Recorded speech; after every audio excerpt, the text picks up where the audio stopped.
Sampurasun, Sampurasun. Assalamualaikum warahmatullahi wabarakatuh. Terima kasih kepada Akang Teteh dan Ibu Bapak sekalian yang sudah hadir di acara diskusi malam ini. Sesuai yang sudah diagendakan malam ini kita akan membahas kembali ya tentang apa itu makna bergerak sesuai pergerakan semesta begitu. Ini lanjutannya lah begitu dari yang sebelumnya. Ya mungkin kita sudah sering mendengar ya kata itu ya bergerak sesuai dengan pergerakan semesta. Nah cuman yang jadi pertanyaan apa sih yang dimaksud bergerak sesuai dengan pergerakan semesta atau semesta yang mana sih kan gitu. Dan kita juga kan sering mendengar semesta diri, semesta alam, ya mikrokosmos, makrokosmos, jagat kecil, jagat besar, jagat alit, jagat ageng, begitulah. Nah, yang jadi pertanyaan adalah ya seperti itu tadi kita mengikuti pergerakan semesta yang mana? Apakah galaksi, apakah tata surya atau planet atau tempat kita hidup atau yang dekat dengan kita yaitu diri kita sendiri dan sebagainya lah. Itu kan perlu kita dalami lagi ya agar kita lebih memahami apa sih maksud mengikuti pergerakan semesta. Nah, begitu. Nah makanya malam ini kita akan mengkaji lagi secara lebih mendalam maksud dari kalimat tersebut. Nah di sini Kak Rocky sudah hadir di tengah-tengah kita. Silahkan persiapkan segala sesuatunya agar bisa fokus di acara diskusi malam ini. Mangga kepada Kang Rocky di haturan waktu dan tempat dipersilahkan untuk Kang Rocky. Turnuhun ada tempat madu menjadi wae. Ini yang maka mananya maka planet lain Kang. Kada ongkosna. Itu kan PPT rame nuju di pasar kumaha teh? Itu lagi di dalam mobil Kang. Dalam mobil jadi lagi pada ngobrol. Ke Garut ya? Ke Garut. Jadi dia lagi di. Biasa iya, ibu-ibu ramai. Begitu. Oh ibu-ibu nyanyi. Oke, sampurasun kepada semuanya. Sing sarehat sadayana. Hari ini kita bahas bergerak sesuai dengan pergerakan semesta ya. Udah pernah dibahas sih. Cuman ya kita bahas lagi supaya lebih ingat lagi aja lah. Kalimat ini disampaikan oleh mendiang Kang Diki Zainal Arifin ya. Tentu semua muridnya atau siapa saja yang pernah mendengar boleh mentafsirkan kalimat tersebut dengan cara dan posisinya masing-masing. Sebagaimana hukum tafsir ya tidak ada yang salah, tidak ada yang lebih benar dan tidak ada yang lebih salah. Tergantung pendekatannya, nanti kita lihat pendekatannya bagaimana. Maka dari itu wajar jika kemudian di kalangan orang-orang yang pernah mendengar kalimat tersebut muncul banyak tafsiran. Untuk itu, apapun yang saya sampaikan saat ini tidak dalam posisi mengomentari tafsiran siapapun, apalagi menentang, menyalahkan, atau membanding-bandingkan. Tidak, karena setiap orang bebas untuk mentafsir. Yang saya sampaikan hanya ya tafsir sesuai yang saya pahami tentang kalimat tersebut. Mudah-mudahan bisa menjadi bahan pemikiran baru, menjadi bahan informasi baru, menjadi tambahan informasi untuk berpikir atau untuk memikirkan ulang tentang apa yang disebut dengan bergerak sesuai dengan pergerakan semesta. Nah, dalam kalimat tersebut kan ada beberapa kata ya. Ada bergerak, ada sesuai, dan pergerakan semesta. Pergerakan terus semesta. Kita harus coba urai satu persatu. Pertama bergerak. Bergerakan secara makna kata itu artinya berpindah dari satu posisi ke posisi yang lain.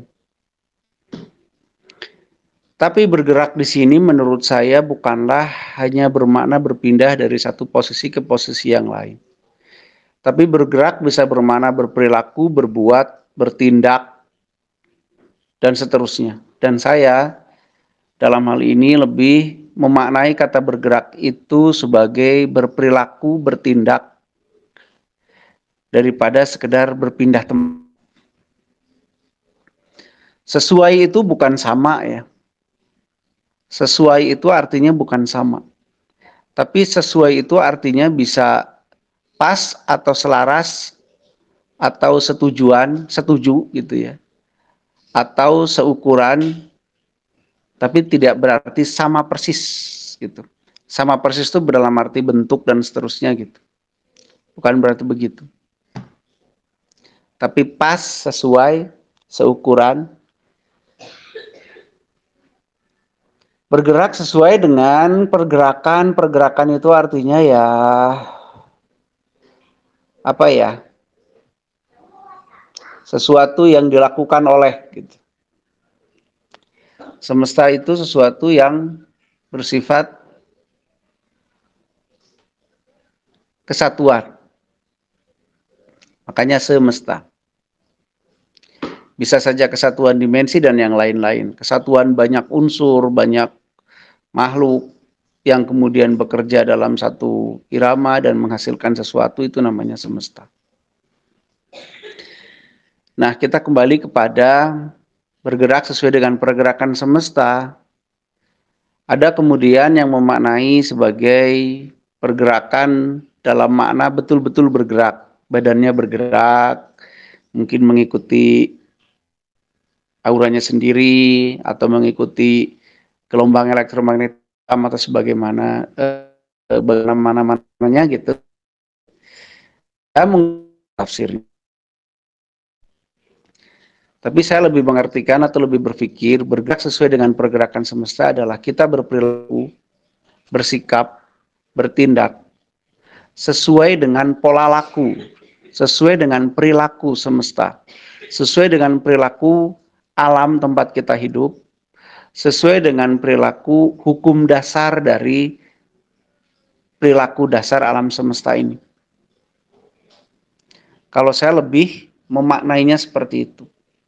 Jadi menurut saya bergerak sesuai dengan pergerakan alam semesta adalah kita berperilaku, berpikir, bertindak sesuai dengan hukum dasar atau perilaku dasar dari alam semesta tempat kita hidup ini. Jadi saya tidak memaknai bergerak sesuai dengan pergerakan semesta itu artinya kita menggerak-gerakkan badan mengikuti entah itu aura atau mengikuti pergerakan energi alam. Bukan, saya tidak memaknai seperti itu. Saya memaknai bergerak dengan sesuai dengan pergerakan semesta adalah kita berperilaku, bertindak sesuai dengan hukum dasar atau pola gerak dasar dari alam tempat kita hidup, tempat kita tinggal. Oke, kalau begitu kita harus tahu dong pola gerak dasar dari alam tempat kita tinggal. Tentu sangat luas ya, sangat beragam kalau kita mau memeretelinya, tapi kita ambil yang besar-besar saja dulu sebagai hukum-hukum pokok. Pertama, hukum pokok pergerakan alam semesta atau perilaku alam semesta adalah dia netral. Netral di sini berarti alam semesta itu hanya bertindak, hanya berperilaku sesuai dengan unsur dan sifatnya saja. Tidak mengikuti keinginan-keinginannya, tapi hanya bertindak sesuai dengan unsur dan sifatnya saja. Itu sifat pertama. Itu pergerakan pertama, pergerakan dasar alam semesta. Misal, air atau H2O itu apabila dia dipanaskan atau apabila dia ketemu suhu tertentu, maka dia akan menguap. Misalkan, kenapa dia bisa menguap? Apakah karena dia ingin menguap? Tidak, itu karena dia sifat dan unsurnya seperti itu. Dan yang lain-lain, seluruh unsur molekular dan seterusnya pembentuk dan penyusun alam semesta termasuk tubuh kita, bergerak sesuai dengan sifat dan unsurnya. Maka kalau kita masih bergerak, bersikap, berperilaku lebih atau dibimbing oleh keinginan dan seterusnya, saya memaknai itu kita belum bergerak sesuai dengan pergerakan semesta. Kalau kita ingin bergerak sesuai dengan pergerakan semesta, maka kita pun harus bergerak hanya mengikuti sifat dan unsur kita. Dalam hal ini, mengikuti hukum alam lah. Atau kalau ngomongin blueprint, mengikuti tugas hidup. Sebatas itu. Netral saja. Melakukan sesuatu sebatas. Memang harus kayak gitu. Gitu. Bukan didorong oleh hal-hal yang lain gitu. Tapi ya sebatasnya aja. Kenetralan dalam hal ini saya maknai seperti itu. Jadi efeknya adalah kepada diri kita tidak punya sesuatu yang lebih dominan di dalam diri. Misalkan rasa dominan, seneng banget, sedih teuing. Suka cita gitu dan seterusnya. Semuanya biasa aja. Karena apa? Karena kita hanya bergerak ya sekedar menjalankan sesuatu semestinya saja. Ya kalau kita bagi yang sudah menemukan tugas hidup mungkin ya menjalankan sesuatu hanya karena tugas hidupnya aja, bukan karena yang lain-lain. Itu menurut saya sifat dasar pertama atau pergerakan dasar pertama, yaitu netral. Karena alam itu netral, nggak mungkin ada alam yang tadi tolong, alam sedih, ada alam senang, ada alam tidak senang, itu tidak mungkin karena alam netral. Makanya alam tidak akan manggil-manggil siapa saja untuk menolong dia, nggak ada. Yang ada hanya interpretasi manusia sendiri yang melihat kondisi alam, kemudian disesuaikan dengan doktrinnya dia yang dia punya, kemudian disesuaikan dengan keinginan-keinginannya sehingga dia menginterpretasi bahwa alam ini perlu dibeginikan, dibegitukan. Padahal alamnya sendiri ya netral-netral aja. Kalau alam minta dibeginikan, minta begitukan, kalau alam itu sedih, kalau alam itu senang, atau dia tidak netral. Karena ada rasa dominan di situ. Padahal alam hanya berperilaku sesuai dengan sifat dan unsurnya saja. Tidak kurang dan tidak lebih. Maka kalau kita ingin bergerak sesuai dengan pergerakan semesta, ya kita harus mengikuti pola dasar itu. Itu pertama. Yang kedua, yang pola dasar pergerakan semesta adalah keseimbangan. Semua adalah bentuk keseimbangan. Misalkan seperti tadi, air yang dipanaskan ya dia akan menguap, itu bentuk keseimbangan. Dan seterusnya. Maka kita juga kalau ingin bergerak sesuai dengan pergerakan semesta, kita harus memahami bahwa segala sesuatu adalah keseimbangan. Kalau kita ingin keseimbangan terjadinya seperti apa, kita harus menyeimbangkannya kayak apa, dan seterusnya lah. Kita harus pahami itu. Dan bergeraklah sesuai dengan prinsip itu. Persis kayak orang naik motor lah, kalau ingin belok sana ya miringnya bagaimana, dan seterusnya. Karena semuanya keseimbangan, jadi semua wajar. Jadi efeknya di diri kita adalah ya biasa aja. Karena semua juga wajar. Jadi tidak akan berpikir bahwa kita dapat bencana, tidak akan berpikir ada ujian, enggak ada ujian, enggak ada bencana, enggak ada apa. Karena semua hanya proses keseimbangan. Jadi kalau di diri kita masih ada rasa bahwa ini bencana, bahwa ini ujian, bahwa ini apa, dan seterusnya, ya artinya kita belum bergerak sesuai dengan pergerakan semesta. Karena di dalam semesta ya semua hanya keseimbangan. Yang ketiga, konsep pergerakan dasar semesta adalah sebab akibat. Kalau kita ingin bergerak sesuai dengan pergerakan semesta, ya kita harus betul-betul memahami konsep sebab akibat. Gitu. Karena sebab akibat semuanya wajar. Oh begini karena begitu, begitu karena begini. Kalau kita ingin ininya begini, berarti kalau kita ingin akibatnya begini, berarti harus melakukan sebab begitu. Berarti kita harus memahami semua proses. Berarti kita harus memahami urut-urutan dari sebab yang kemudian mengakibatkan akibat. Kalau kita ingin sebabnya A, oh berarti prosesnya, kalau kita ingin akibatnya A, berarti proses sebabnya bagaimana? Nah, kalau kita ingin bersikap atau bertindak atau berperilaku sesuai dengan pergerakan semesta, ya kita berarti harus terus meneliti proses-proses yang terjadi sehingga kita paham kalau kita ingin yang terjadi adalah keseimbangan A, maka penyebabnya harus bagaimana. Kalau tidak begitu, kalau kita cuman pengen, kalau kata Sunda mah hayang untung ladang enteng, pengen enak gitu, ya berarti kita belum bergerak sesuai dengan pergerakan semesta. Karena kita belum mau memahami proses-proses sebab akibat. Yang selanjutnya yang saya bisa pahami dari pergerakan dasar semesta adalah semesta itu berdiri sendiri-sendiri, unsur-unsurnya. Semuanya punya fungsi. Misal di tubuh, ya, ada tangan, kaki, kepala, dan seterusnya. Semua berdiri sendiri-sendiri, tapi mereka bekerja sama. Maka kemudian saya menafsir sebagai berpisah tapi tidak terpisah. Kalau kita tidak bisa memahami perbedaan, tidak memahami bahwa semua ada fungsinya, tidak memerdekakan unsur lain untuk berfungsi, semua harus sama, berbeda nggak asik, ya kita berarti belum bisa bergerak sesuai dengan pergerakan semesta. Kalau kita masih ingin semuanya seragam, kalau kita masih ingin semua sepenafsiran, kalau kita masih lebih suka kepada yang satu pemikiran, ya berarti kita belum bergerak sesuai dengan pergerakan semesta. Karena faktanya di dalam semesta semua berdiri sendiri-sendiri dan bekerja sama. Yang saya simpulkan sebagai, atau yang saya rangkum sebagai berpisah tapi tidak terpisah. Di dalam mulut saja ada gigi, ada lidah. Lidah bukan jadi gigi, tidak jadi gigi, fungsinya juga tidak sama. Bibir, kerongkongan, tenggorokan fungsinya berbeda-beda, tapi mereka tidak terpisah dalam sebuah sistem. Tapi mereka berpisah sebagai individu, sebagai satu organ dan organ yang lain. Mereka punya ciri khas, punya tugas, punya karakteristik masing-masing.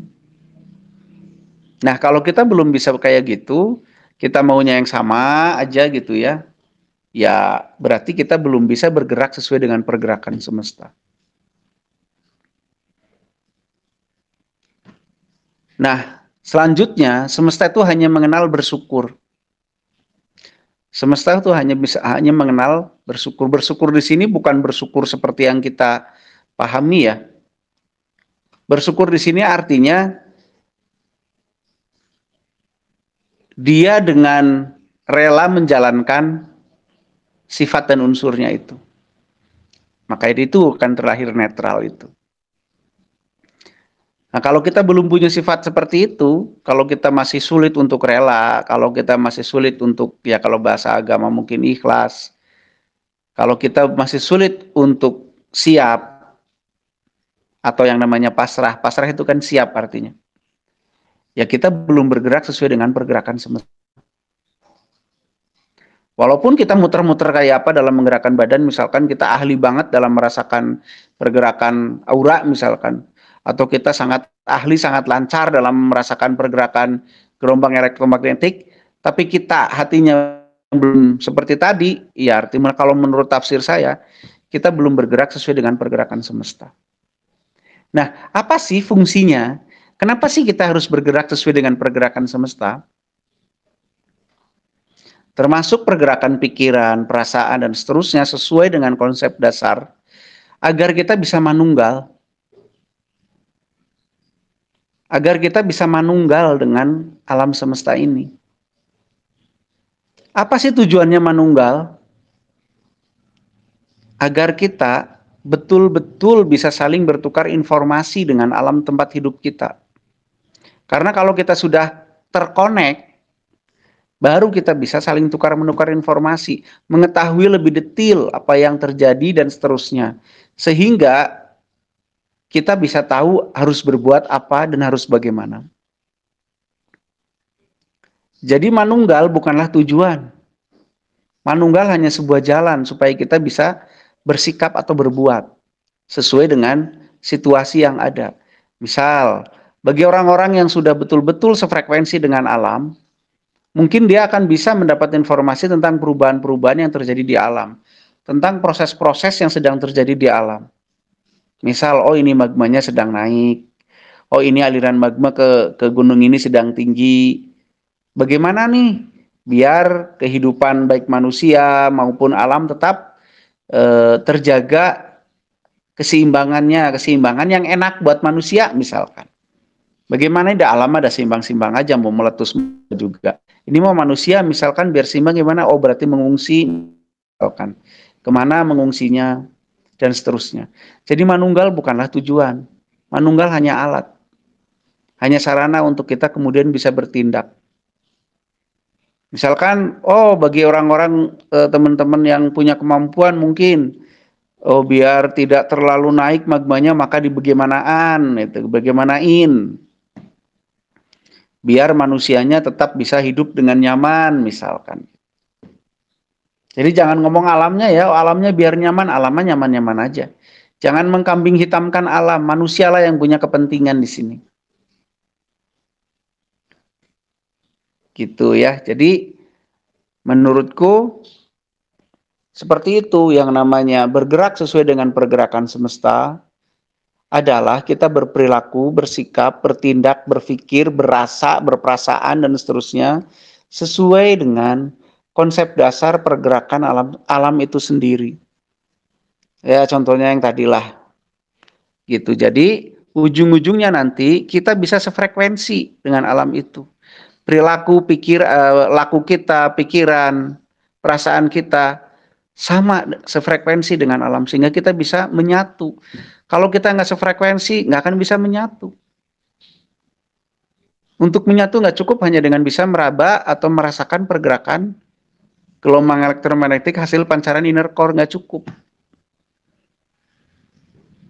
Untuk terkoneksi itu harus betul-betul satu frekuensi. Satu frekuensi di sini bukan sesuatu yang diada-adakan, tapi memang lahir karena perilaku kita, pikiran kita, perasaan kita memang sudah selaras dengan alam itu sendiri. Begitu. Jadi untuk sampai ke sana, kita sangat butuh mempelajari pergerakan dasar alam semesta itu. Agar kita bisa menyesuaikan diri. Agar kita bisa menconteknya, agar kita bisa menirunya gitu. Agar kemudian kita bisa selaras. Kalau sudah selaras bisa terkoneksi. Kalau sudah terkoneksi bisa kita dapat data-data sehingga kita bisa memutuskan untuk bertindak bagaimana. Begitu. Jadi semua ada goalnya nantinya. Mungkin begitu Kang Pepi ya, sebagai pengantar saja biar kita bisa berdiskusi. Kalau terlalu panjang sayanya ngantuk. Bukan orang lain yang ngantuk, sayanya ngantuk. Ya Kang Pepi, lanjut. Ya, Pepinya lagi dikerubutin ibu-ibu ya. Jadi siapa yang mau mewakili Pepi ini? Halo, halo. Pada kemana ini teh? Ya kan? Nah, ada. Lanjut. Ya sok dilanjut. Untuk pengantar mungkin segitu aja. Dan saya mah tugasnya hanya memantik kan. Jadi untuk pemantik berpikir, mari kita diskusikan. Begitu. So mangga siapa aja. Baik, terima kasih. Kang. Saya ulangi lagi mungkin ya. Bahwa bergerak sesuai dengan pergerakan semesta menurut ya. Ulangi lagi ya, Neng ya. Iya. Bahwa bergerak sesuai dengan pergerakan semesta menurut saya lebih kepada tafsir saya ini Maya. Kita bersikap berperasaan sesuai konsep dasar dari pergerakan semesta itu sendiri. Tujuannya apa? Tujuannya agar kita benar-benar bisa selaras dengan alam. Baik pikiran, perasaan, perilaku, tindak tanduk, dan seterusnya. Tujuannya apa? Tujuannya agar kita bisa ngeblend atau menyatu dengan alam. Menyatu tujuannya untuk apa? Agar kita bisa memahami betul-betul apa yang terjadi di dalam alam itu sendiri. Tujuannya apa? Agar kita bisa menentukan sikap sesuai dengan kepentingan atau kebutuhan umat manusianya, alamnya dan yang lain-lain supaya bisa selaras. Akhirnya kita bisa menyeimbangkan semuanya antara kebutuhan manusia dan kebutuhan alam tempat hidupnya. Jadi itu menurut saya tentang bergerak sesuai dengan pergerakan semesta. Begitu, mari kita diskusikan. Silahkan siapa yang mau memandu diskusinya. Kang, saya ada pertanyaan. Sebelum yang lain, saya dulu yang nanya. Oh, apa tuh? Ya itu kan saya pernah Ya, dengar boleh. dari. Oh ya, nanti juga bacain ya pertanyaan-pertanyaan. Nanti ya. juga bacain pertanyaan-pertanyaan yang udah ditulis ya. Iya. Oke, sok. Ya. Saya pernah mendengar kata-kata dari mendiang Kang Diki. Beliau mengatakan bergeraklah sesuai dengan pergerakan semesta. Karena orang yang bergerak sesuai dengan semesta, dia akan menjadi seorang penemu. Nah, itu gimana ya, Kang, penjelasannya?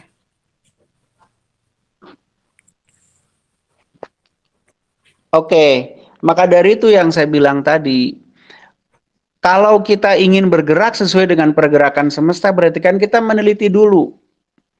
Yang saya bilang tadi, semesta salah satu sifat dasarnya, pergerakan dasarnya adalah dia bersikap sesuai dengan unsur dan sifatnya. Misal saya bilang tadi air yang dipanaskan, gitu kan? Kemudian dia mengeluarkan uap, ya kan? Apakah itu karena keinginan, kesukaan? Tidak, karena dia bersikap sebagaimana sifat dan unsurnya saja. Nah, kalau kita ingin sesuatu, maka kita harus melihat prosesnya kan? Misalkan Teneng mau masak yang asin, berarti apa yang harus ditambahkan? Teneng harus mengenal unsur-unsur yang ada di semesta, prosesnya bagaimana dengan lidah dan seterusnya, sehingga menemukan garam dan seterusnya. Atau misalkan Teneng kepengin bikin sesuatu, maka Teneng harus mempelajari, oh ini ingin keseimbangan yang terjadi begini, maka Teneng harus mempelajari sebab akibatnya kan gitu kan ya, sehingga Teneng menemukan sebuah rumus. Pasti gitu. Terusnian sini. Saya kira ya kumah itu saya kira kan gerak Kang Doni Parmana. Kang Doni bukan mau ada pertanyaan Kang Doni? Enggak, disenyapkan dulu aja, biar saya selesaikan dulu ya. Iya.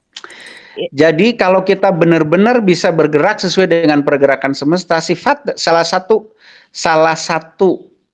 ciri pergerakan semesta adalah yang tadi yang namanya sebab akibat, yang namanya keseimbangan, yang proses akhirnya ada proses dan seterusnya kan. Iya, nah, maka itu harus memahami proses. Nah, kalau ingin begini berarti begini, kalau biar begitu berarti bagaimana dan seterusnya, sesuai dengan rumus keseimbangan, sesuai dengan rumus sebab akibat dan yang lain-lain. Nah, kalau kita ingin mengetahui rumus sebab akibat, tentu kita meneliti kan? Iya. Biar akibatnya begini, sebabnya kudu kumahanya, sebabnya harus bagaimana, kan begitu kan?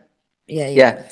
Kalau Teneng biar bikin kopi manis tuh harus disebabkannya bagaimana? Gitu kan?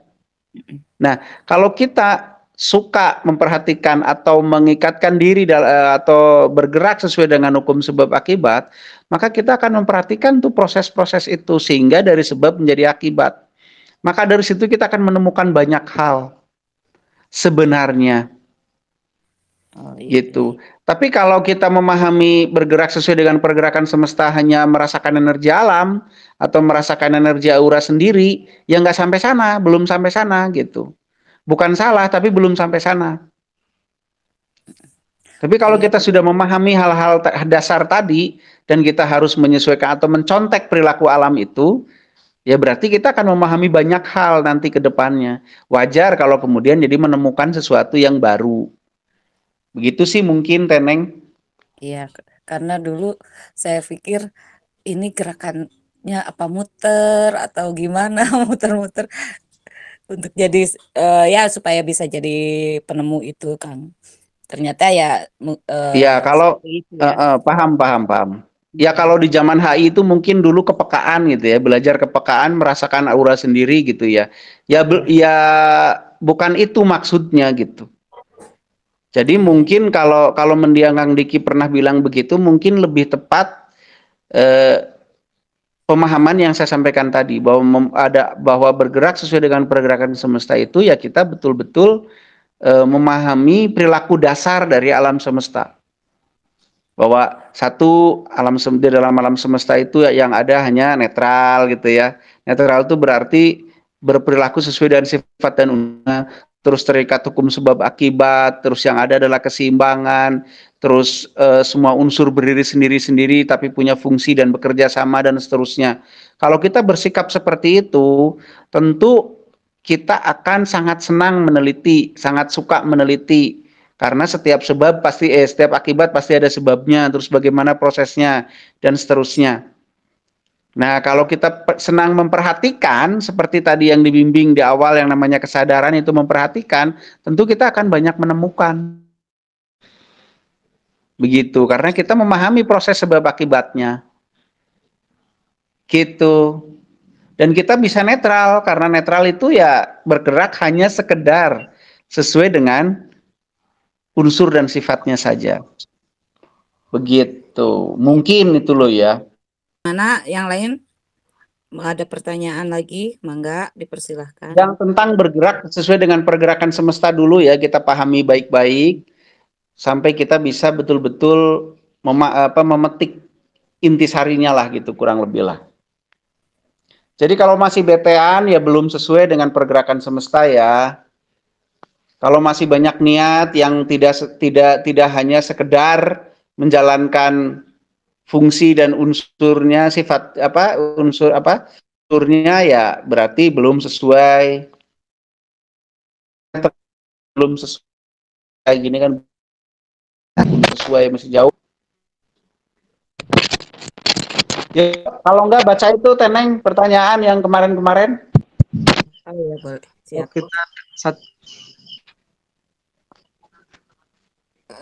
Ada pertanyaan dari Kang Dadan. Saya mau tanya Kang Rocky, bagaimana cara menemukan sejatining urip atau nur insan? Apa dengan cara olah fikir, olah ilmu, olah rasa, olah kolbu, dan olah ruh? Hatur nuhun. Itu Kang pertanyaan. Oke, itu dulu ya. Begini, sebenarnya kalimat-kalimat kayak sejatining urip, sejatining insan itu hanya kalimat-kalimat saja ya. Nah, sejatinya diri kita, sejatinya manusia, ya ini di dalam manusia itu kan kalau menurut versi saya tapi ya, manusia di dalam manusia itu ada dua unsur besar. Pertama unsur fisik dan yang kedua unsur fisik. Di dalam unsur fisik atau yang seperti kita kenal sebagai jasad, itu juga nanti ada bagian-bagiannya lagi. Satu, tubuhnya. Yang kedua, jiwanya atau representasi dari pikiran. Yang ketiga, softwarenya atau nyawanya. Yang keempat, ruhnya. Itu semua tergolong dari unsur jasad. Karena itu semua ada di jasad. Nah, nanti ada unsur lain yang non jasad yang namanya kesadaran. Nah, menurut apa yang sejauh-jauh yang saya temui, kesadaran kita itu terbentuk dari tiga frekuensi. Pertama frekuensi keroban, yang kedua frekuensi dari araz, yang ketiga frekuensi dari otak kita sendiri. Nah, itulah kenapa kita bisa mendeteksi yang lain-lain selain dari diri kita. Nah, itu sih dua unsur besar kita. Bagaimana untuk menemukannya? Yaitu kesadaran dirinya dihadirkan terus, kita teliti diri kita terus, kita pahami sedetil-detilnya terus, sehingga nanti kita menemukan hal-hal tersebut, menyaksikan sendiri hal-hal tersebut. Yang saya latihkan yaitu menyadari keberadaan tubuh sampai seterusnya nanti ke sana-sananya. Jadi saya hanya tahu metode itu. Kalau olah nafas dan yang lain ini menurutku nggak begitu ngaruh. Tapi semua harus disadari itu yang paling ngaruh. Jadi latihan kesadaran. Itu Teneng mungkin ya. Ya.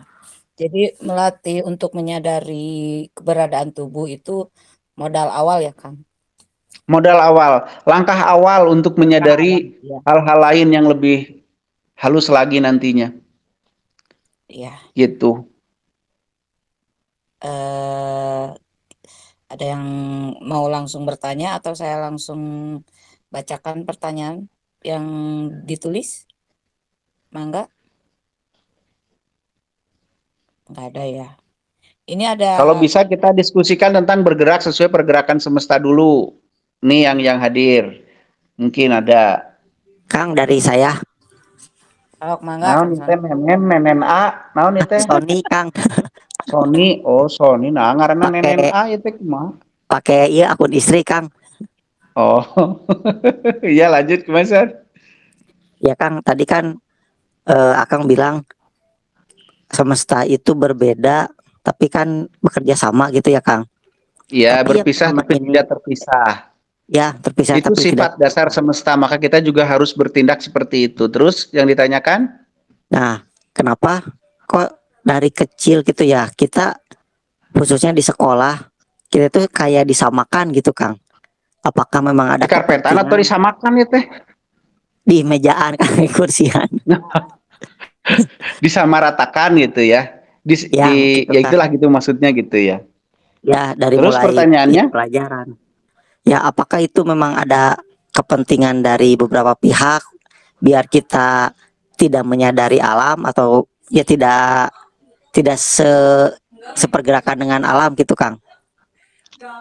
Oke, pertanyaannya itu. Iya, Kang, itu. Jawaban saya ya saya nggak tahu ya kalau kepentingan beberapa pihak saya tidak ini, tapi yang jelas hal tersebut betul-betul efektif membuat kita tidak dengan alam.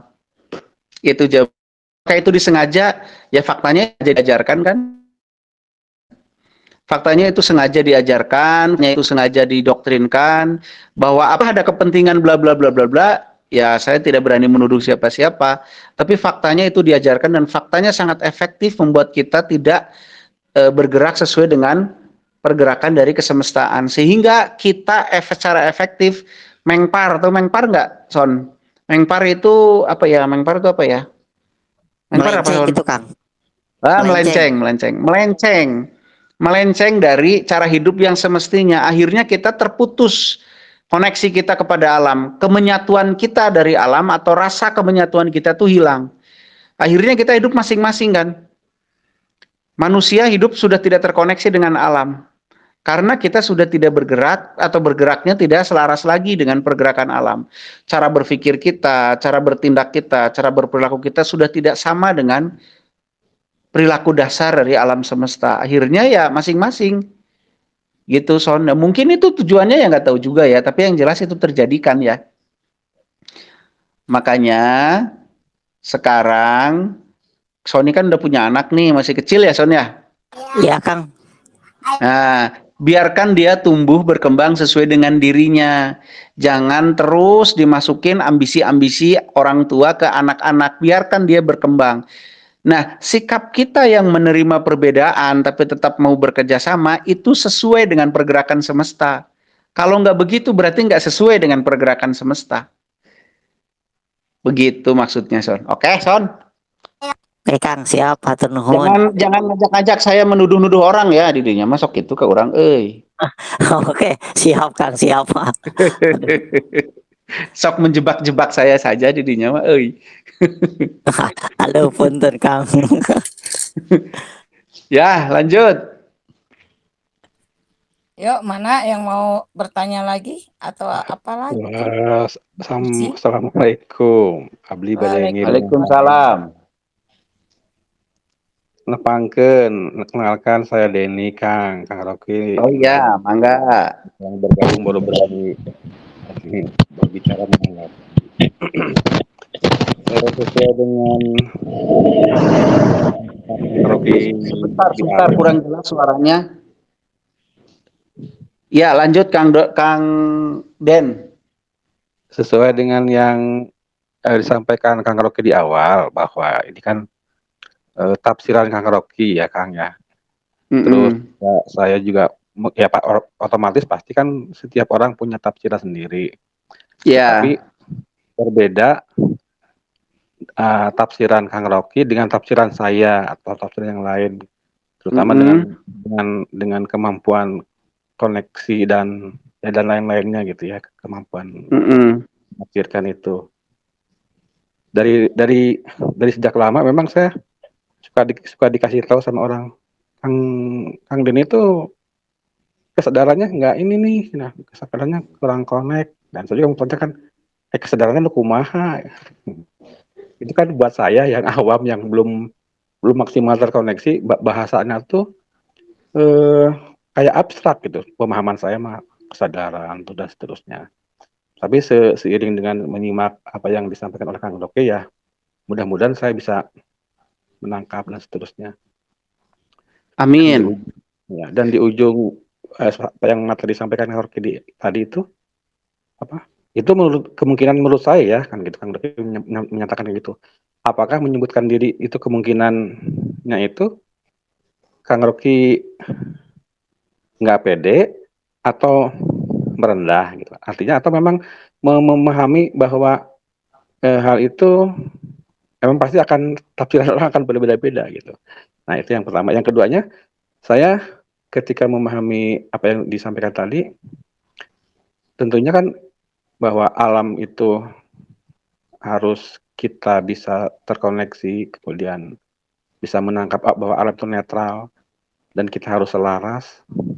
Bagaimana caranya kita bisa menerjemahkan gitu, menerjemahkan apa sinyal atau apa yang kita tangkap.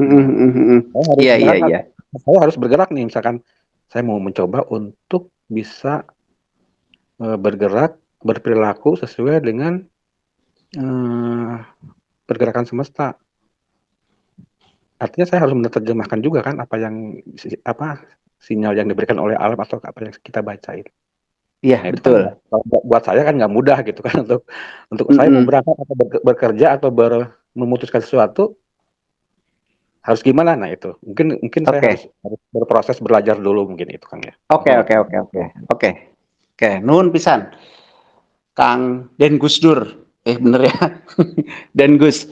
Ya pertama saya menyadari bahwa sebagaimana di dalam kesemestaan itu ya memang setiap unsur berdiri sendiri, mereka bersikap, berperilaku sesuai dengan sifat dan unsurnya. Kalau di dunia manusia ya semua sesuai dengan makomnya masing-masing. Semua sesuai dengan tempat, sesuai dengan quality dan segala macamnya. Kan itu semua yang membuat kemudian tafsiran menjadi berbeda-beda. Karena setiap orang punya background, punya pola pikir, punya kualitas berpikir, punya informasi dan seterusnya. Sehingga itu yang menyebabkan kita semua berbeda. Tapi kalau kita tidak mau menerima perbedaan itu, ya justru kita keluar dari kesemestaan. Karena faktanya dalam kesemestaan, semua berbeda-beda, tapi harus mau bekerja sama. Nah, jadi saya tidak boleh menisbihkan itu. Bahwa pendapat saya yang paling benar, buat saya iya, tapi kan buat orang lain belum tentu. Gitu, makanya kebenaran itu ya saya pakai sendiri saja. Makanya di sini saya bicara bahwa apa yang saya sampaikan ini sebaiknya disikapi hanya sebagai tambahan pemikiran yang kemudian dikaji lagi, dibuktikan, diteliti lagi sehingga nanti menemukan apa iya seperti ini, apa enggak gitu. Itu pertama. Jadi bukan karena nggak percaya diri sih, saya percaya sama diri saya lah, bahwa saya laki-laki.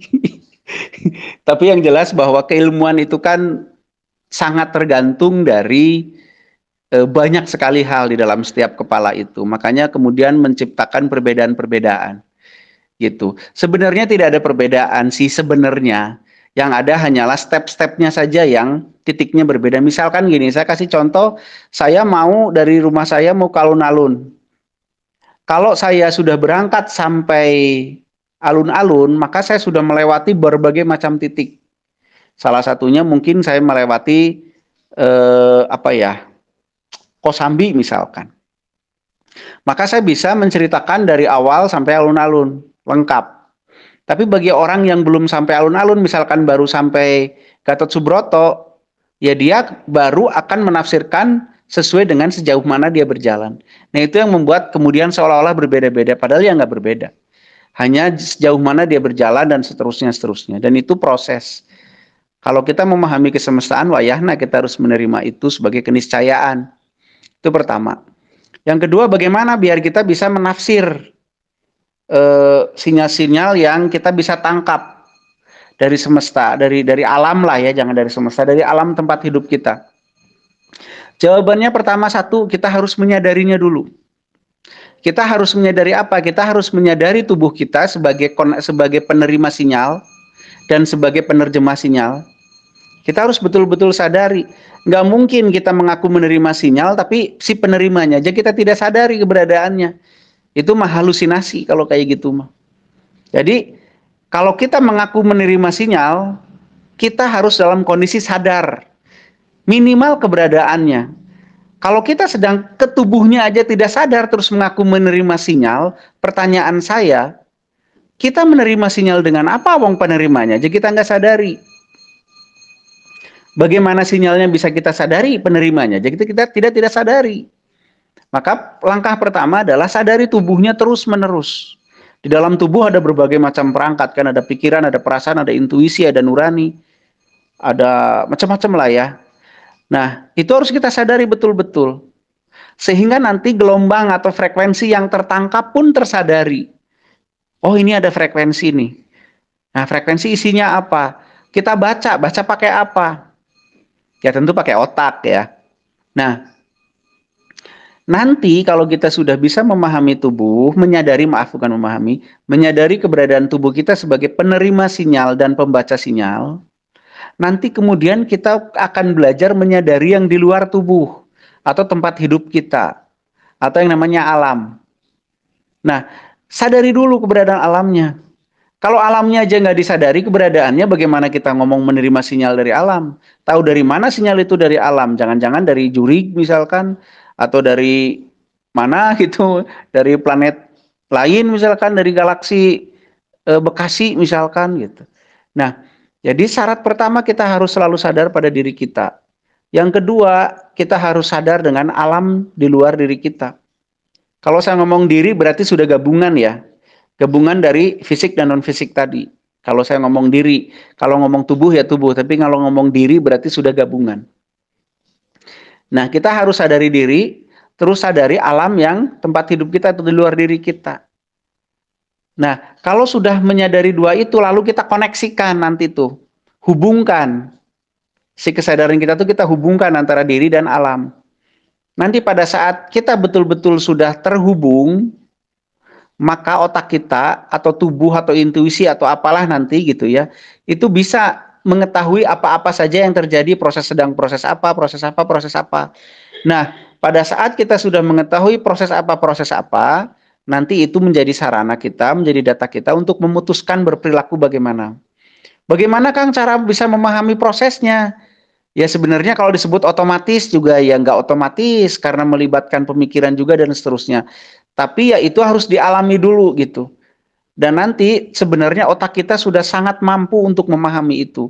Asal syaratnya pertama, sadari diri, sadari tempat hidupnya, terus kemudian koneksikan, baru di situ terjadi tukar-menukar informasi antara diri kita dan tempat hidup kita. Nah dari situ nanti kita akan belajar perlahan-lahan memang memahaminya.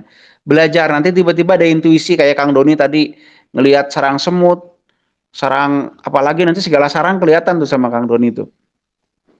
Nah itu mungkin salah satunya seperti itu. Tapi ingat pertanyaan saya, dari mana taunya itu dari alam frekuensinya? Bukan dari pikiran dia sendiri, bukan dari halusinasinya sendiri, bukan dari alam hayalnya sendiri. Tahu dari mana itu dari alam? Kalau dirinya sendiri tidak bisa dia sadari, apalagi alamnya. Kok berani-berani ngomong itu dari alam, wong alamnya aja tidak tersadari oleh dia. Wong tertune in aja belum. Nah, begitu.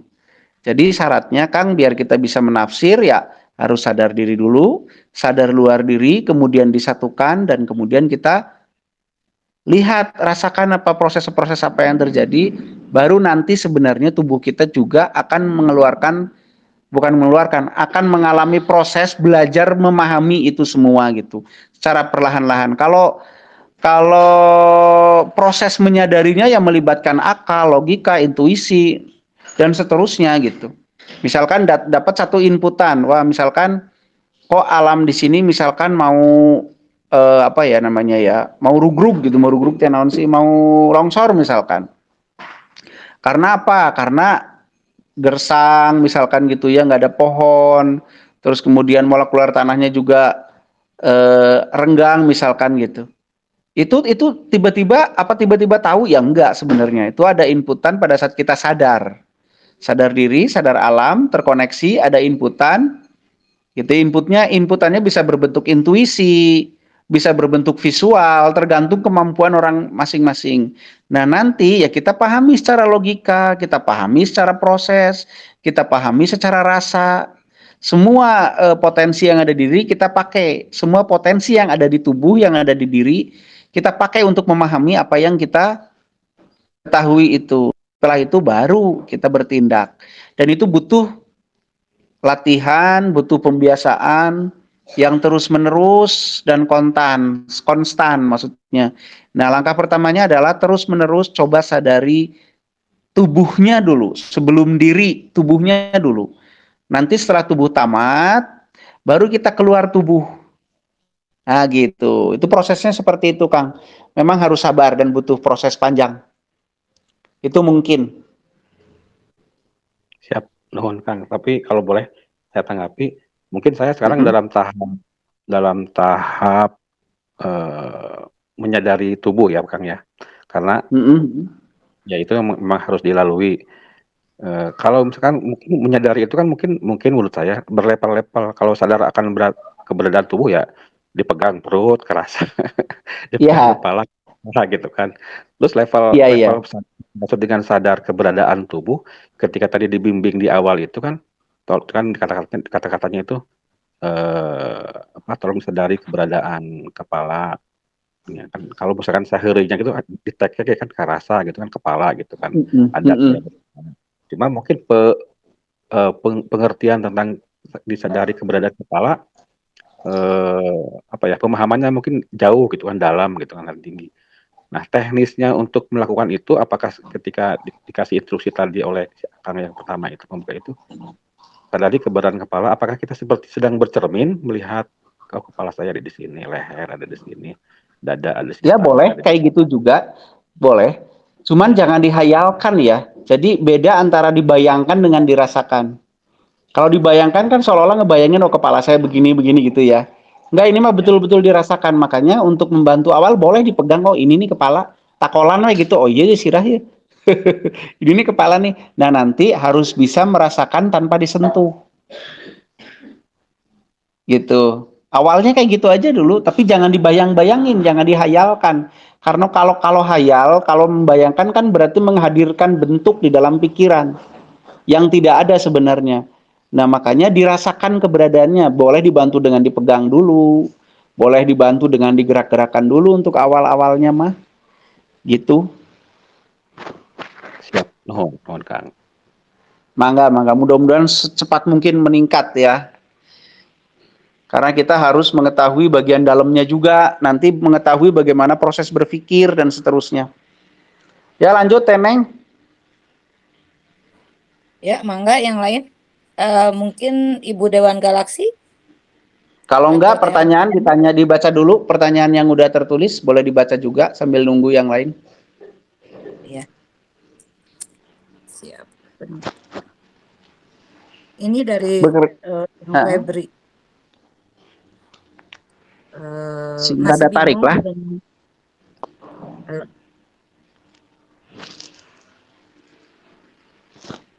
Ini dari Kang Febri, katanya masih bingung dengan jiwa, software, nyawa. Minta tolong dijelaskan penjelasannya, Kang. Oke, ini menurut versi saya ya. Menurut versi saya. Mungkin ada yang lain yang berbeda pendapat. Ini mah menurut versi saya. Yang namanya jiwa itu adalah representasi berpikir. Itu jiwa. Jadi hasil kerja otak dalam bentuk berpikir. Itu jiwa. Makanya orang yang berpikirnya sudah error yang namanya sakit jiwa gitu ya, orang gila gitu kan. Jadi logika dia sudah tidak lagi bisa memahami alam realitas dan alam hayalnya. Proses berpikirnya sudah kacau, itu namanya sakit jiwa. Yang kedua software. Software itu yang membuat tubuh kita berbentuk seperti ini dan bekerja seperti ini. Itu yang namanya nyawa. Kalau ruh ya energi penghidup lah, yang namanya baterai gitu. Kalau ingin tahu lebih jelasnya itu harus dirasakan sendiri biar jelas. Karena banyak sekali yang sulit dikatakan ya, sulit dibahasakan gitu. Jadi ditemukan sendiri saja, dipahami sendiri bahwa oh kayak gini nih, berpikir teh yang kayak gini. Gitu, itulah jiwa. Gitu. Kejiwaan itu ya otak kita itu. Representasi otak kita itu kejiwaan. Di dalamnya beda nggak jiwa dan batin? Beda, karena batin itu melibatkan perasaan. Jadi yang namanya batin itu gabungan antara pikiran dan perasaan, itu batin. Gitu ya, makanya lahir batin ya. Batin itu pikiran dan perasaan. Tuh Teneng, lanjut. Dari Kang Dadan, apakah dengan puasa bisa membantu mengikis klad atau virus dalam tubuh? Puasanya kayak apa dulu kali ya? Kalau puasa yang sampai betul-betul membuat tubuh kita itu kritis, itu mungkin bisa. Tapi kalau puasa yang seperti biasa kita lakukan, yang makan subuh, makan lagi maghrib, kayaknya sih sulit ya. Tapi kalau puasa yang kayak orang dulu yang mungkin sampai mati geni 40 hari 40 malam yang sampai tubuh betul-betul kritis, mungkin bisa. Mungkin loh ya, karena saya belum pernah melakukan, tapi mungkin bisa. Karena pada saat ego tertrigger oleh kondisi kritis, maka ego ini akan melakukan upaya supaya hidupnya tetap bertahan. Nah, di situ mungkin terjadi peningkatan kelistrikan di sel gitu. Mungkin itu juga karena saya belum pernah melakukannya. Lanjut. Sare di tanya. Saya mau tanya, Kang. Ya, Kuma. Ada nggak ciri khusus, gimana ya? Ada ciri secara keseluruhan kalau kita tidak bergerak sesuai alur semesta gitu, kalau Ada cirinya tidak nyaman di dalam kejiwaan, di dalam kebatinan juga tidak nyaman. Itu, ya kasarnya mah tidak bahagialah gitu. Kasarnya. Tidak damai gitu ya. Tidak damai, tidak tenang gitu. Kayak gitu. Iya. Siap. Nuhun, Kang. Yuk, mangga. Ya, terus ada lagi? Pertanyaannya apa ya ini teh? Ini dari Kang Febri. Apa ini pertanyaan atau apa ya? Aku ingin tahu definisi black hole dan white hole. Apakah seperti menyerap ke surga dan menyerap ke neraka?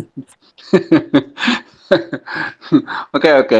Black hole dan white hole itu hanya satu ujung dan ujung. Jadi gini, di dalam alam semesta itu ada satu pusaran energi, bukan pusaran energi lah ya, langsung aja black hole lah. Black hole itu kan lubang-lubang hitam ya, lubang hitam yang dia bisa menyerap segala sesuatu yang ada di alam semesta termasuk frekuensi cahaya dan yang lain-lain. Itu fungsinya memang untuk keseimbangan alam semesta. Nah, apa yang diserap itu diserap oleh black hole nanti dimuntahkan lagi di ujung yang namanya white hole gitu. Jadi diserap melalui black hole, dimuntahkan lagi melalui white hole, dan itu bukan surga dan neraka ya, bukan, insya Allah ya, bukan. Jadi tenang saja Kang Febri, kalau mau masuk surga nggak usah masuk ke black hole. Tenang aja. Lanjut.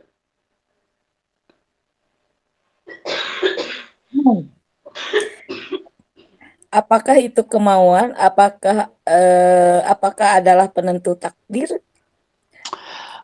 Kuma? Apa itu kemauan? Apakah penentu takdir?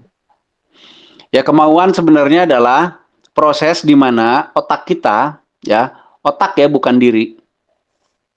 Otak kita menyimpulkan bahwa kita itu perlu sesuatu, padahal belum tentu. Nah, dari mana kesimpulan itu datang? Ya biasanya dari macam-macam. Tapi semua dipelajari dari ajaran awalnya. Misalkan kalau panas, maunya makan yang segar gitu kan ya, dan seterusnya. Dan itu bukan penentu takdir. Bukan, karena penentu takdir itu nasib. Pemilihan nasib, walaupun itu bisa menjadi pen-trigger kita untuk memilih nasib. Misalkan panas kepenginnya yang seger-seger, makan rujak misalkan, jadi muncrut gitu. Nah gitu bisa, tapi bukan itu penentunya gitu. Kemauan itu prosesnya begitu. Jadi apa-apa otak kita menilai situasi dihubungkan dengan doktrin-doktrin yang kita punya, kemudian lahirlah kesimpulan. Kesimpulan itu biasanya bentuknya kemauan atau ketidakmauan. Ketidakmauan juga sebenarnya kemauan. Kemauan untuk tidak, namanya tidak mau kan begitu. Lanjut. Mungkin ada yang mau diskusi lagi, yang mau nanya langsung? Udah nggak ada pertanyaan lagi. Mangga yang mau diskusi langsung. Kang Alfian. Waalaikumsalam. Waalaikumsalam. Mau nanya Kang, ini akhir-akhir ini kuping kadang-kadang kayak budek gitu Kang, tapi ada dengungan doang, kayak yang budek, tapi enggak. Ya. Namanya enggak waktu doang, tapi hampir agak sering lah. Iya, sering ya. Iya, kan kadang terus kalau ini yang sudah dilakukan gitu apa? Ya, kadang yang sudah dilakukan untuk mendeteksi itu? Kalau ini cuman merem aja, merem, diam. Jadi apa namanya? Kayak yang fokus itu tapi belum dapat apa-apa. Iya. Oke. Jadi pertanyaannya apa itu gitu ya mungkin ya?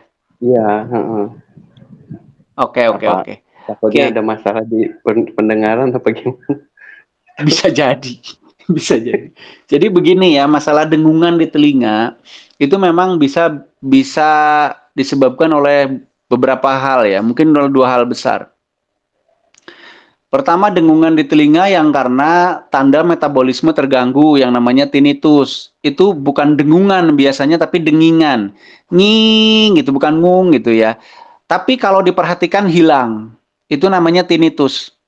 Jadi itu adalah sinyal atau apa namanya tanda bahwa metabolisme kita sedang terganggu. Tapi kalau bentuknya dengungan itu banyak sekali penyebabnya. Pertama, bisa karena suhu, bisa karena sensitivitas, bisa karena tekanan di pembuluh darah di telinga, misalkan tekanan darah lagi naik, misalkan gitu ya, atau kurang tidur atau stres atau yang lain-lain. Bisa semua itu gitu. Jadi kalau bisa dicek semua, yang berkait penyakit juga dicek, yang berkait kesehatan lah ya gitu ya, dicek. Tapi bagaimana Kang kalau ada hubungannya dengan misalkan dapat frekuensi lain misalkan, ya mungkin saja. Karena semua frekuensi yang masuk ke telinga itu akan direspon oleh semua saraf, oleh saraf yang di telinga. Kalau frekuensi yang terlalu tinggi maka ngajuit gitu kan. Dan seterusnya ya, boleh saja dicek bab itunya dengan cara memperhatikan. Nah, saran saya pada saat mendengung, coba dikoneksikan kesadaran kita ke telinga, diperhatikan betul-betul apa yang terjadi. Tapi ingat, hanya memperhatikan, bukan berasumsi. Kalau berasumsi, nanti data yang otak terima itu sudah dimanipulasi oleh diri kita sendiri, oleh otak kita sendiri.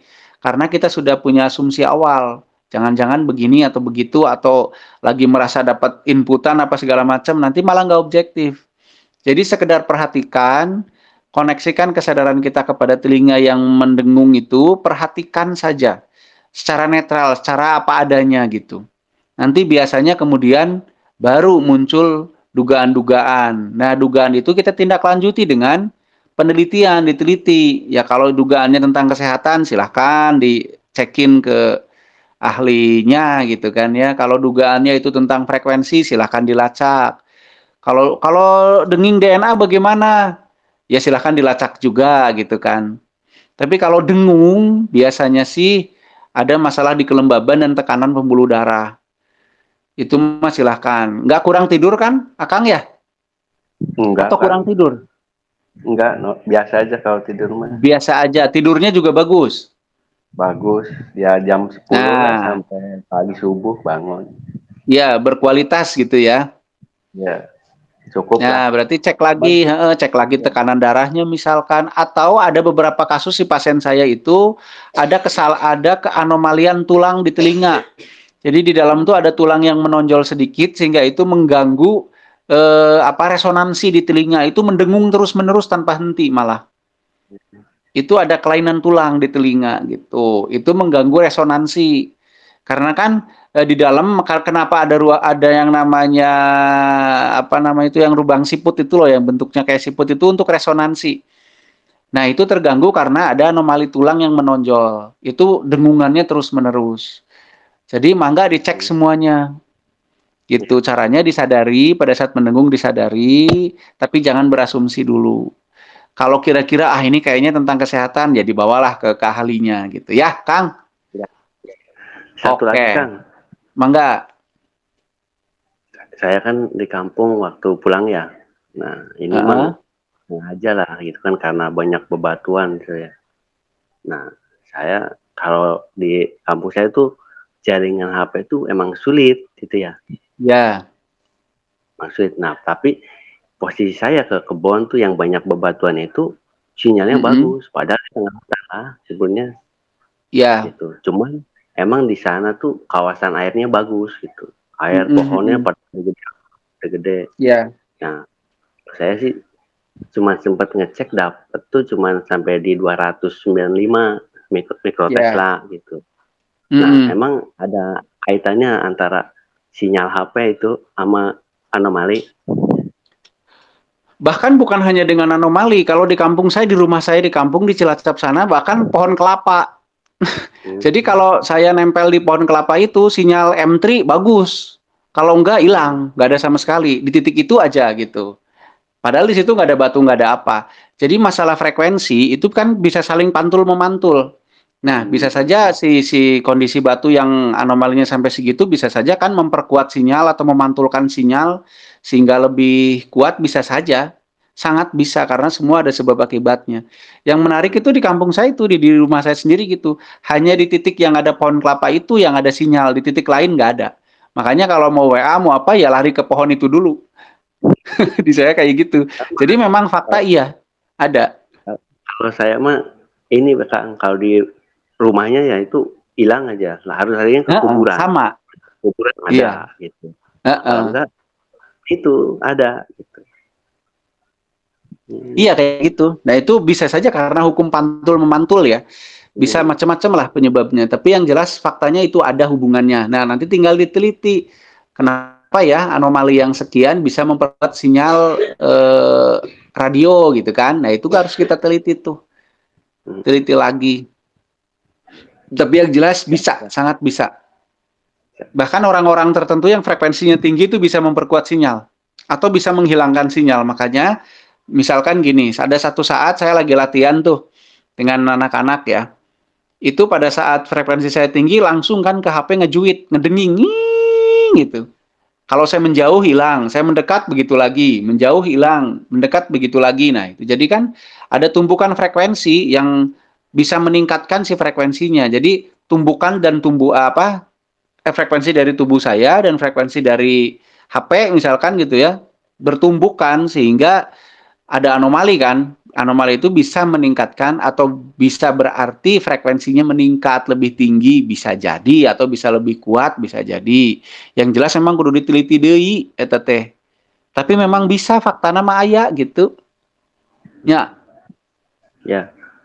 Ya, satu lagi Kang lah, ini mah emang kayaknya penyakit bawaan kali ya.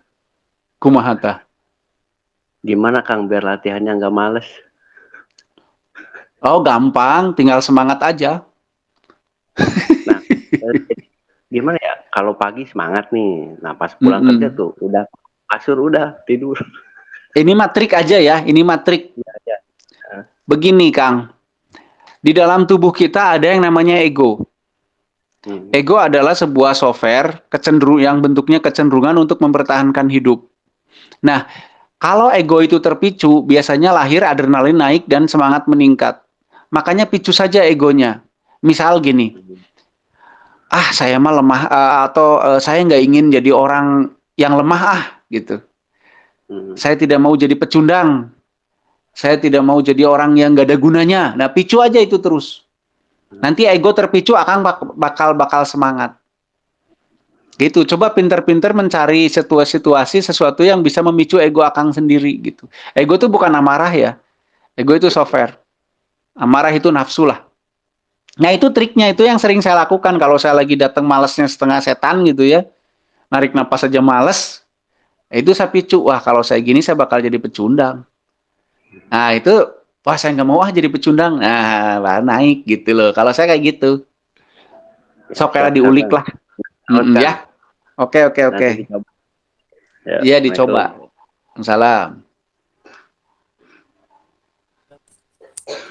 Ya, ini Kang ada sedikit pengalaman ya, yang waktu kemarin kita berlatih di tebing itu yang men-trigger tubuh supaya mau berlatih itu kan malam itu jam berapa ya, jam 1-an itu ngantuknya minta ampun, udah ngantuk banget lah.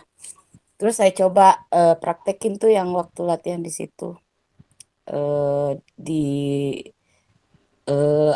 di setting gitu untuk mau berlatih di Egonya dipicu gitu. Iya, egonya dipicu dan terbukti langsung seger jadi latihan. Oh gitu, pinter atau gitu. Syukur atuh. Jangan sampai keun welah gitu jawabanna teh hana si picu jawabanna keun welah. Ada tuduh, ada tadi mah tuduh, berem. Geus tong ngagosip, lanjut. Nggak ini. Terus ini kan di setiap merasakan keberadaan tubuh ya. Saya tuh kan kalau misalkan di siang hari atau maghrib itu suka apa ya, kok ada beda gitu rasanya di tubuh itu. Terus saya teliti di jam-jam biasa, misalkan di jam 8, jam 9 pagi gitu, biasa aja tubuhnya, nggak terlalu kayak oleng atau apa gitu ya. Terus jam siang kok ini ya lebih padat gitu sekitar tubuh itu padat, terus grenyem-grenyemnya lebih cepet gitu pas dilihat jam 1. Terus maghrib juga kayak gitu. Kalau jam-jam biasa aja gitu sih, mungkin auranya ya, aura tubuhnya ya biasa aja, nggak terlalu padat, nggak terlalu grenyem-grenyem. Apakah itu peralihan waktu Kang atau apa ya? Apa tuh ngomong naon sih teu puguh pisan. Lamun yang di saat-saat peralihan waktu itu memang seperti itu, ada fluktuasi energi gitu kan? Ya, setiap kali ada peralihan, baik itu waktu, jangankan peralihan waktu, peralihan posisi aja kan berarti teneng dari mulai duduk ke berdiri kan berarti ada sesuatu yang bergerak ya. Ada energi yang bertambah untuk terjadinya perubahan kan begitu kan? Pasti ada sesuatu yang berbeda gitu. Itu mah pasti, itu mah. Terus kalau di ini ya, di batu anomali itu kan pergerakan auranya, kepadatan sama grenyem-grenyemnya itu kan lebih kerasa banget gitu. Terus kalau misalkan kita ada di tempat yang nggak ada anomalinya, biasa aja gitu, nggak ada ya biasalah segitu, seperti yang biasa saya rasakan segitu. Tapi kalau pas ada di tempat yang beranomali itu lebih kerasa. Terus saya pernah baca untuk mendeteksi anomali itu tidak usah dengan alat pun bisa, yaitu dengan tubuh. Apakah menyadari keberadaan tubuh itu juga salah satu cara untuk bisa mendeteksi tempat yang beranomali kan? Ya iya, cuman kan masalahnya kalau nggak dengan alat kita nggak tahu berapa ratusnya kan, angkanya gitu. Iya. Kalau cuman tahu ini ada anomali ya bisa aja, cuman angkanya berapa kan nggak tahu kalau nggak dengan alat. Itu aja sih. Cuman itu doang ya. Kalau kayak kita merasakan tekanan darah kita, misalkan tekanan darah saya sekarang lagi tinggi, tapi berapa tingginya ya kan kita nggak tahu.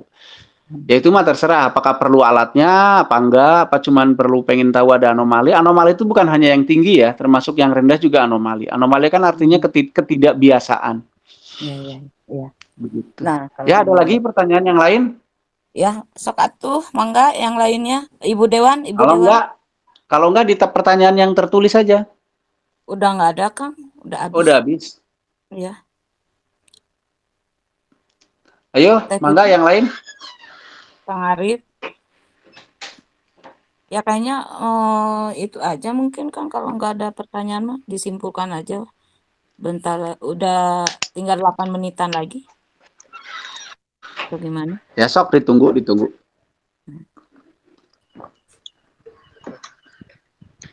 Sok Kang Febri tuh mau bicara tuh Kang Febri. Cok mangga Ada Kang pendapat Febri. apa? Kang Febri nggak ada suaranya. Kalau mau kesadarannya detail itu karena jam terbang apa punya energi yang besar? Jam terbang, mau terus-menerus. Mau terus-menerus mengupayakan dan melatih, membiasakan. Nggak ada urusannya sama energi besar atau tidak besar, Kang Febri. Ya, Kang. Terima kasih. Oke, sami-sami.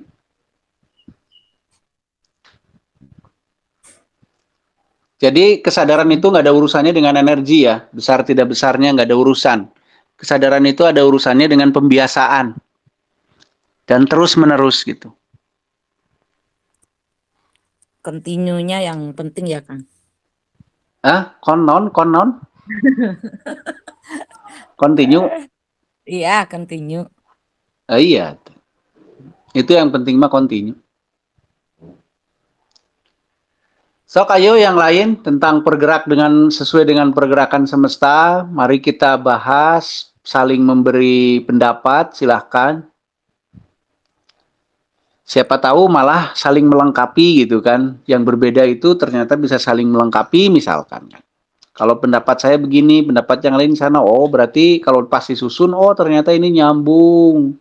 Ini tahap pertamanya, ini tahap keduanya. Nah, siapa tahu malah jadi begitu kan kalau diobrolin mah gitu. Iya, betul. Begitu. Jadi jangan terbiasa kalau ada beda pendapat langsung ngomong, wah yang benar yang mana, yang salah yang mana. Jangan kayak gitu, tapi pahami dulu siapa tahu itu step-stepnya gitu. Misalkan pendapat saya step pertamanya, pendapat orang lain ternyata kelanjutannya, pendapat yang lain lagi ternyata kelanjutannya lagi gitu. Kan bisa aja seperti itu. Yuk, mangga. Mumpung masih ada waktu nih. Waalaikumsalam. Tanya Mas Rocky. Oh iya, mangga. Enggak, Teh Andriani. Kalau step menyadari rasa itu sudah apa namanya paling dasar itu, Mas Rocky. Gimana sih? Gimana saya nggak paham? Gimana ulangi? Seperti yang saya tanyakan yang dulu itu, kesadaran itu paling dasar itu yang harus dicapai gitu loh. Oh iya. Untuk bergerak sesuai dengan pergerakan semesta gitu. Oke. Pertama yang harus sangat disadari memang sesuatu yang paling mudah saja dulu. Apa yang paling mudah? Ya keberadaan yang paling kasar, keberadaan tubuhnya. Nah, kalau itu udah sukses, artinya kita sangat mudah menyadari keberadaan tubuh kita dalam waktu yang lama, terus-menerus.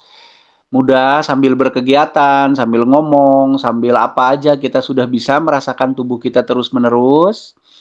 Nah, habis merasakan keberadaannya, terus merasakan apa lagi? Ya yang lebih dari itu. Apa itu? Ya misalkan bagian dalamnya ada apa? Ada organ, ya kan?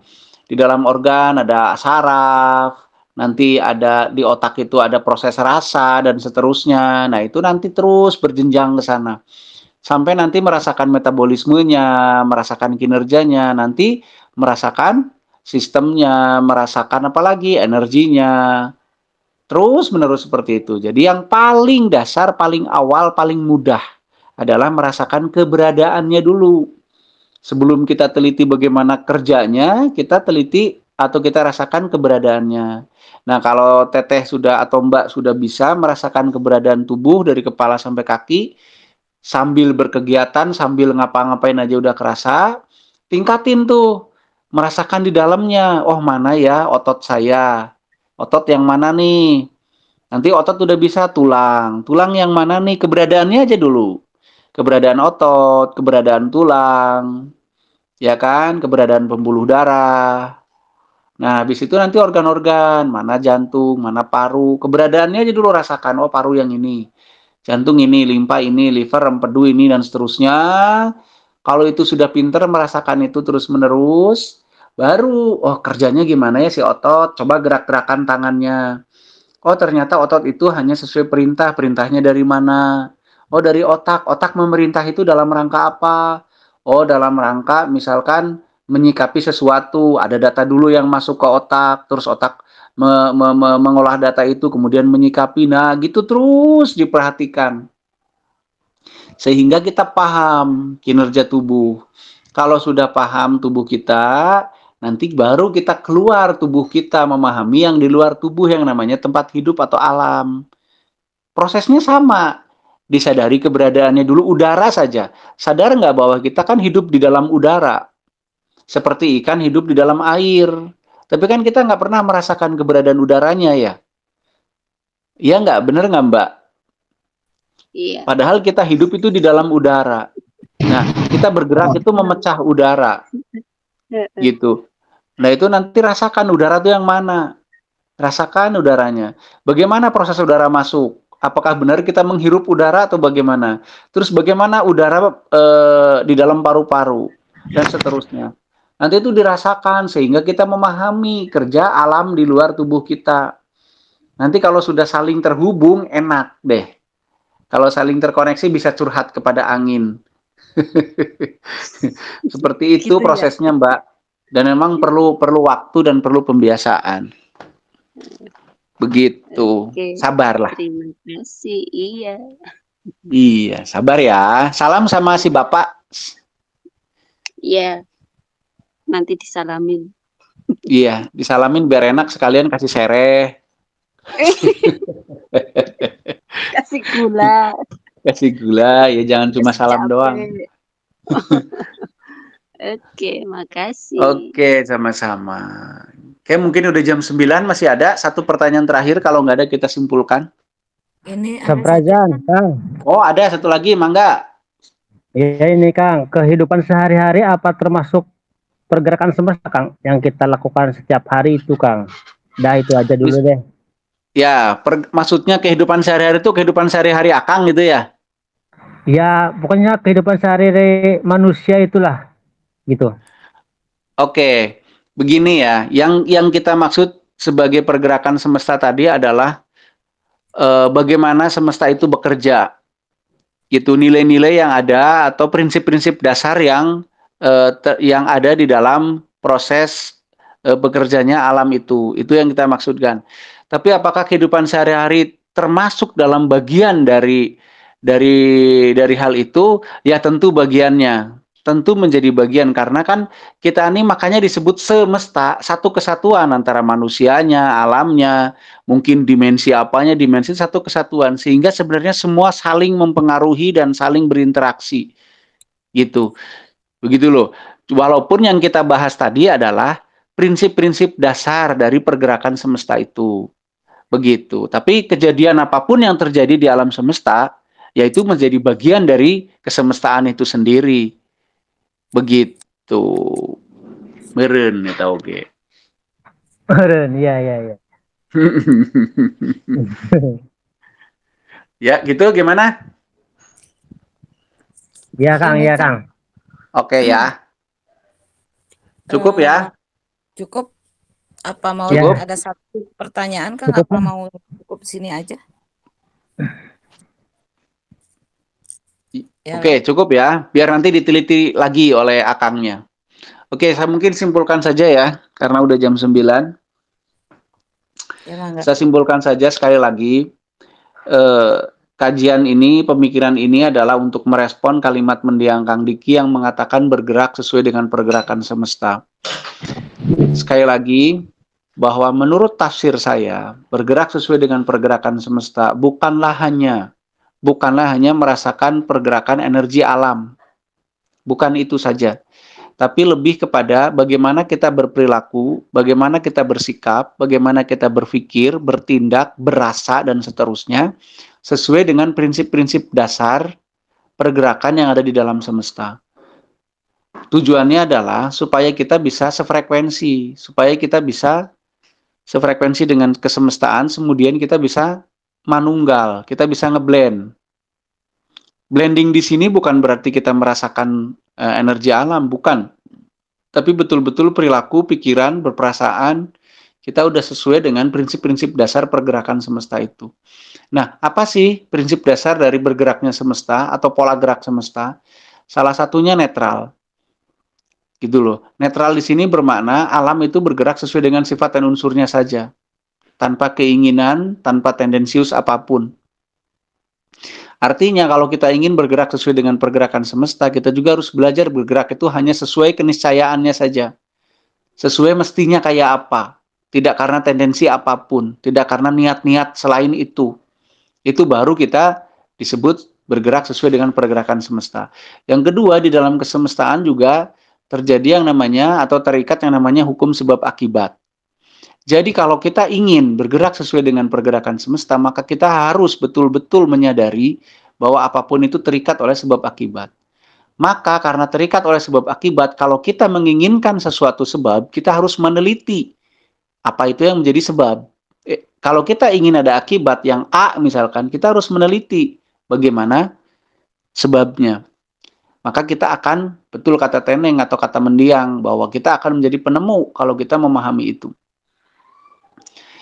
Yang selanjutnya, di dalam semesta juga terjadi rumus keseimbangan. Semua segala sesuatunya seimbang. Mau itu banjir, gunung meletus, yang kita sebut bencana dan segala macam, tidak. Itu adalah keseimbangan. Bagi alam itu keseimbangan. Bagi manusia bisa jadi bencana. Karena kepentingan manusia kadang tidak selaras dengan kepentingan, atau bukan kepentingan, dengan perilaku alam. Maka agar selaras, kita harus bisa memahami perilaku alam. Biar kita bisa memahami perilaku alam, kita harus selaras dengan alam supaya kita bisa saling terhubung. Begitu ya. Jadi sebenarnya kalau kita ingin bertindak seperti tindakan semesta, kita nggak boleh berpikir ada itu bencana. Tidak, semua keseimbangan. Dan kita harus menerimanya sebagai suatu keseimbangan, bukan suatu bencana. Karena itu keseimbangan, jadi sebuah kewajaran kan. Karena sebuah kewajaran ya biasa aja gitu. Nggak usah ada sesuatu yang berlebihan. Jadi kalau kita masih bersikap berlebihan, mau senang banget, sedih banget gitu ya, ya kita berarti belum bergerak sesuai dengan pergerakan semesta. Seahli apapun kita merasakan energi alam. Nah, saya mungkin akan memberikan satu tips sedikit tentang netral. Netral adalah di mana di dalam diri kita itu tidak ada sesuatu yang lebih dominan daripada yang lain. Misalkan, di diri kita ada rasa sedih, ada rasa senang, dan dua-duanya tidak ada yang dominan. Jadi itulah netral. Netral itu bukan berarti tidak punya perasaan, tapi tidak ada rasa yang lebih dominan daripada rasa yang lain. Pada saat kita merasa lebih senang banget itu pun tidak netral. Jadi kalau kita lagi sedih, gimana yang harus kita lakukan? Kita hadirkan rasa yang berlawanannya. Kalau kita lagi sedih, kita hadirkan rasa senang. Dengan kadar yang sama, biar menjadi netral. Kalau kita lagi sukacita, itu juga bukan netral. Karena sudah ada yang dominan di dalam diri kita. Jadi kalau kita lagi sukacita, gimana? Hadirkan yang selawannya, misalkan ya rasa sedihnya, biar netral. Tapi kalau jadi sedih gimana ya? Berarti nggak netral, karena sedihnya dominan. Hadirkan rasa senangnya. Makanya di dalam ajaran ada istilah untung. Misalkan gini, ada orang kecelakaan, motornya rusak, sedih. Kemudian dia ngomong, untung ya motor saya rusak, motornya doang, untung orangnya masih selamat. Nah, pada saat terjadi rasa sedih, dihadirkan rasa syukurnya, rasa senangnya, akhirnya netral. Begitu. Jadi netral adalah tidak ada suatu rasa yang dominan. Bukan berarti tidak punya perasaan, tapi tidak ada rasa dominan di dalam diri kita. Biar tidak ada rasa dominan, maka kita harus pandai-pandai menghadirkan rasa yang sebaliknya, agar menjadi netral kembali. Nah, begitulah menurut saya tafsir bergerak sesuai dengan pergerakan semesta. Yang ujung-ujungnya nanti kita bisa berkolaborasi dengan semesta untuk menyeimbangkan kebutuhan manusia dan kebutuhan alamnya. Karena kita adalah penyeimbangnya. Begitu, mungkin begitu aja, kurang lebihnya saya mohon maaf. Hatur nuhun pisan, terima kasih pisan pada semuanya. Sampurasun.